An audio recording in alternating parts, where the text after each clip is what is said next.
জুলাই সনদ ছাড়া বাংলাদেশে কোনো নির্বাচন হবে না। জুলাই শহীদের রক্তের উপর দাঁড়িয়ে থাকা ইন্টারিম যাদের দায়িত্ব ছিল এই খুনি জঙ্গি সশস্ত্র লীগের বিচার করা, কিন্তু তারা সেটা না করে তাদেরকে পুনর্বাসনের দায়িত্ব নিয়ে নিয়েছে। আমরা 5 আগস্টের পরে তাদেরকে দায়িত্ব দিয়েছিলাম যে তারা কাল বিলম্ব না করে জুলাই সনদ ঘোষণা করবে, জুলাই ঘোষণা করবে, কিন্তু তারা সেটি না করে টালবাহানা করার মাধ্যমে একের পর এক জুলাই সনদকে রুখে দিতে নানা ধরনের চক্রান্ত করে দিয়েছে।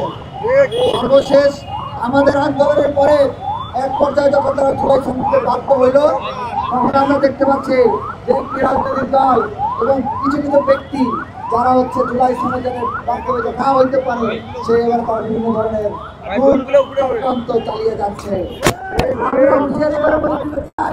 জুলাই সনদ ছাড়া বাংলাদেশে কোনো নির্বাচন হবে না।